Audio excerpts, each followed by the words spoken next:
Today's video, can I replace these transmission lines?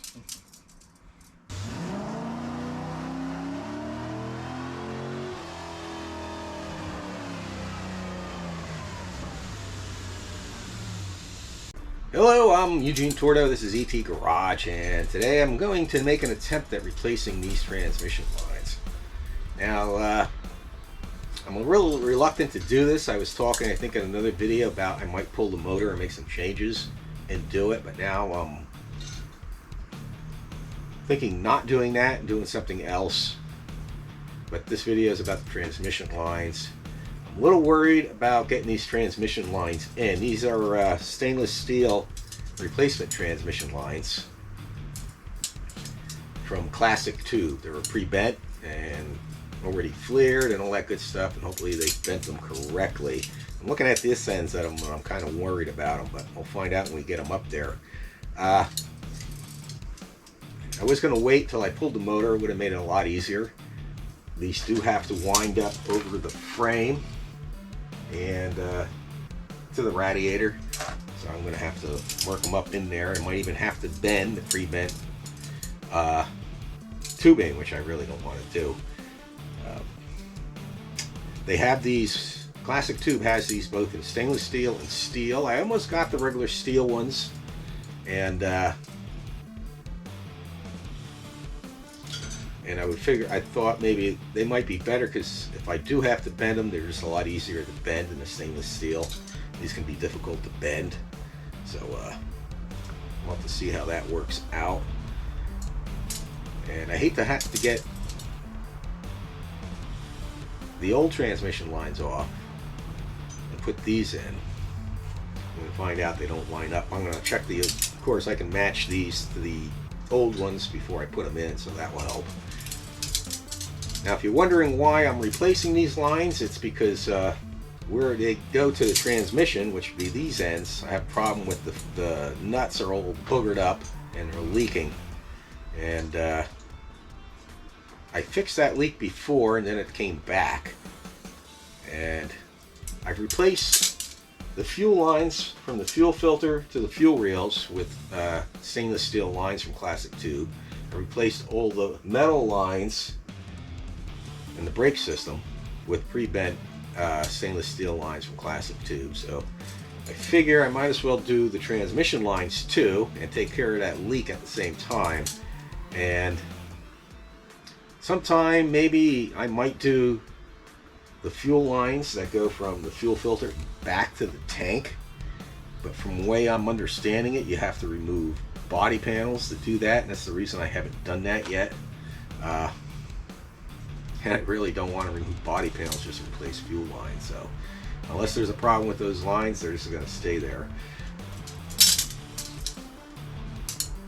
I guess I'll get the car jacked up and do that. But before I do that, I printed out the factory service manual. I tried looking online to see if anyone did this and they had any problems or advice or anything like that, and I couldn't find anything.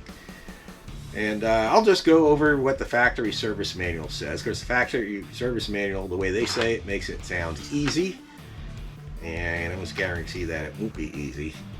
And another problem is because of my headers and my exhaust, that what gets in the way on the ends that go to the transmission, and I'm hoping I don't have to drop the exhaust to do that. But let's get into it here, what it says here. It says, notice, allow sufficient clearance around cooler pipes to prevent damage or wear which may cause fluid loss. In other words, these pipes rubbing up against the frame or something, when the engine vibrates, will wear through the pipes and cause a leak. Okay. Remove or disconnect raised vehicle. Refer to section OA general information. Yeah, we ain't gonna go into that. Cooler pipe fittings at radiator. This is what it says. Fittings at transmission. Pipe retaining clips screw near engine. Upper and lower pipes. Transfer 2 insulating clips to new lines. Install and connect. Upper and lower pipes. Fittings at radiator. Tighten oil cooler pipe fittings at radiator to 20 foot-pounds. Fittings at transmission. Tighten oil cooler pipe fittings at transmission to 11 foot-pounds. Pipe retaining clip screws. Tighten oil cooler pipe retaining clip bolt to oh, 107 inch-pounds, or 12 Newton meters, or whatever that is. But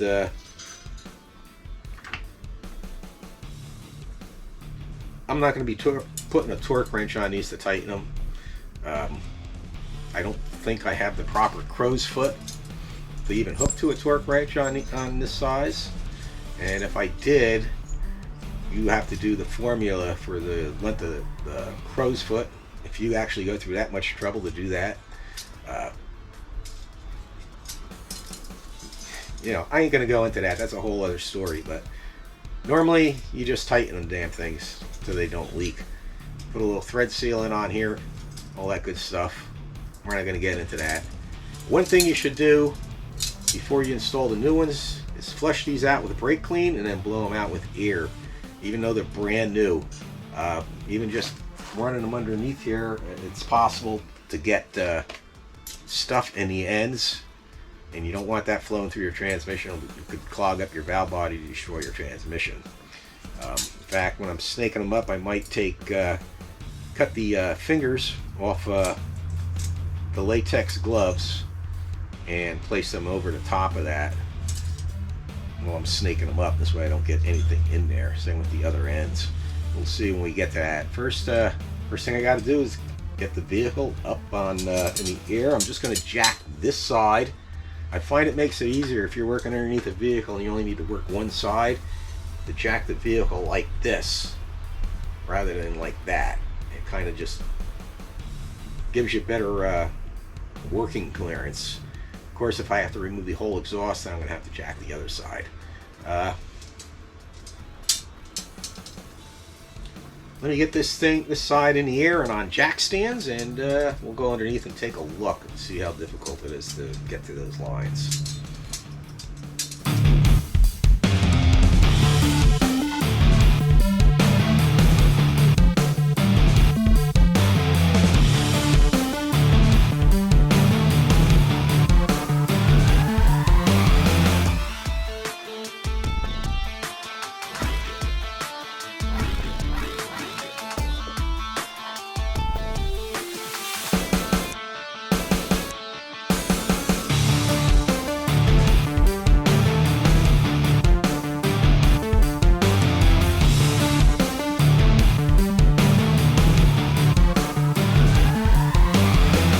Alright, I made a big mistake. At least I think I did. It doesn't look like the lines are leaking at all. I did refix them once before. I guess I did take care of it. And what's happening is, from what I can see, it's actually leaking from the VSS, or vehicle speed sensor. It's then, the fluid is then running across the bottom of the exhaust. It only seems to leak when it's parked or something. I almost never have to add fluid to this, so it's that small leak. But you know how a little oil drop on the floor turns into a big puddle because it just spreads out, a little oil drop.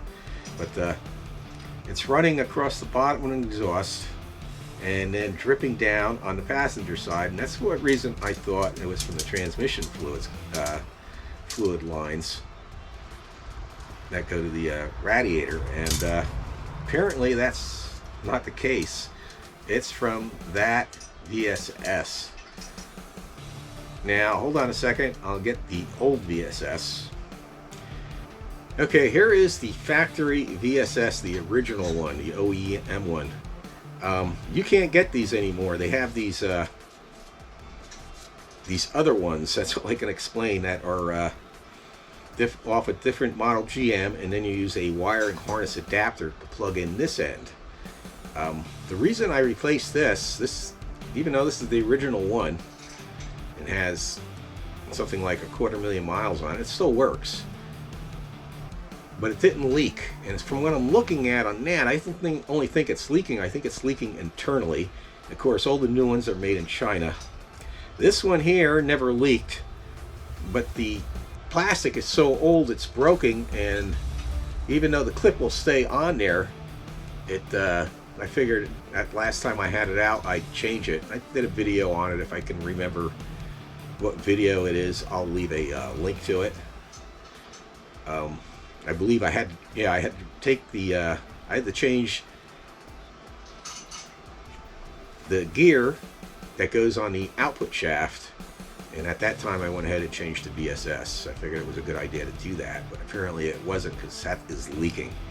I've heard of other people having problems with those newer ones leak too, and I don't know if they're just not sized right, if I have to put an oversized O-ring, but I also believe the way it looks, it might be leaking internally and coming out